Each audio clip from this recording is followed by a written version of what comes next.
Hello, എല്ലാവരും happy ആയിരിക്കുന്നു എന്ന് വിശ്വസിക്കുന്നു. കഴിഞ്ഞ പ്രാവശ്യം ഞാൻ അടദോശ അടദോശയുടെ വീഡിയോ ഇട്ടപ്പോൾ എല്ലാവരും ചോദിച്ചു, 1-2 പേര് ചോദിച്ചിട്ടുണ്ടായിരുന്നു, ഇതിൻ്റെ റെസിപ്പി ഒന്ന് ഇടുവോ എന്ന് ചോദിച്ചിട്ടുണ്ട്. അപ്പോൾ അതുകൊണ്ടാണ് കേട്ടോ ഈ അട മാവിൻ്റെ റെസിപ്പി ഇടാമെന്ന് വെച്ചത്.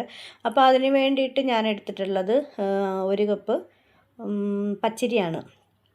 പിന്നെ ഒരു 1/4 കപ്പ് ഉഴുന്നെടുത്തിട്ടുണ്ട്. ഒരു 1/4 കപ്പ് നമ്മളെ കടലപ്പരിപ്പില്ലേ, നമ്മൾ പായസത്തിനൊക്കെ ഇടുന്ന കടല, അതിൻ്റെ ആ പരിപ്പ് ഒരു 1/4 കപ്പ് എടുത്തിട്ടുണ്ട്.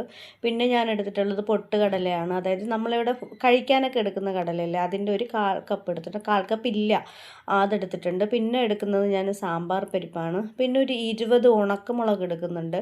അപ്പോൾ ഇതെല്ലാം കൂടി കഴുകി അന്നേരം തന്നെ കഴുകി ഒന്ന് വൃത്തിയാക്കി വെക്കുന്നതായിരിക്കും നല്ലത്. പിന്നെ നമ്മളതെല്ലാം കൂടെ കുതിർന്ന് കഴിഞ്ഞതിന് ശേഷം കഴുകാൻ നിന്ന് കഴിഞ്ഞാൽ ആ ഒരു മുളകിൻ്റെ ആ ഒരു എന്താ പറയുക, ആ ഗുണങ്ങളൊക്കെ കഴുകി കളയുമ്പോൾ ഒരു ബുദ്ധിമുട്ടായിരിക്കും. ഉഴുന്നിൻ്റെതൊക്കെ പോവും.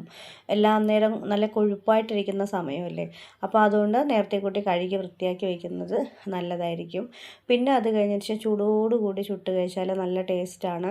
അപ്പോൾ ഇതിൻ്റെ ഇടയ്ക്ക് ഞാൻ കുറച്ച് ചോറും കൂടി, അത് സ്കിപ്പായി പോയി കേട്ടോ വീഡിയോ, കുറച്ച് ചോറും കൂടി ഞാൻ ചേർക്കുന്നുണ്ട്. ചോറ് ചേർത്തെന്ന് പറഞ്ഞാൽ പുളിയൊന്നും വരത്തില്ല കേട്ടോ, ചൂടോടുകൂടി ചുടാനും നല്ലതാണ്.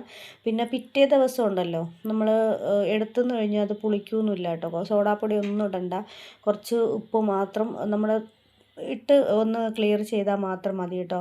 അതിൻ്റെ കൂട്ടത്തിൽ ചില ആൾക്കാർ നല്ലെണ്ണ ഒഴിക്കും. ഞാൻ ഒഴിച്ചിട്ടുള്ളത് പിന്നെ നെയ്യാണ് ഒഴിച്ചിട്ടുള്ളത്. കുട്ടികൾക്ക് കൂടുതൽ നെയ്യാണല്ലോ ഇഷ്ടപ്പെടുക, അത് കാരണം ഞാൻ നെയ്യാണ് ഒഴിച്ചിട്ടുള്ളത്. ഇതിൻ്റെ കൂടെയുള്ള ചമ്മന്തി എന്ന് പറഞ്ഞാൽ ഞാൻ ഉണ്ടാക്കിയിട്ടുള്ളത് ഗ്രീൻ ചമ്മന്തിയാണ്. അപ്പോൾ നിങ്ങൾക്ക് ഇഷ്ടമുള്ള നല്ല കുറച്ച് എരിവൊക്കെ, ഓൾറെഡി ദോശ ചെറിയ എരിവുണ്ട് നമ്മൾ ഉണക്കമുളക് ചേർത്തതുകൊണ്ട്. അപ്പോൾ നിങ്ങളെ ഇഷ്ടാനുസരണം നല്ലൊരു ചമ്മന്തിയൊക്കെ ചേർത്ത് സാമ്പാറൊക്കെ കൂട്ടിച്ച് കഴിഞ്ഞാൽ നല്ല ടേസ്റ്റിയാണ് കേട്ടോ. അപ്പോൾ എല്ലാവരും ഒന്ന് ട്രൈ ചെയ്ത് നോക്കണേ. അപ്പോൾ അടുത്ത വീഡിയോ ആയിട്ട് വരുന്നവരെല്ലാവർക്കും ബൈ ബൈ.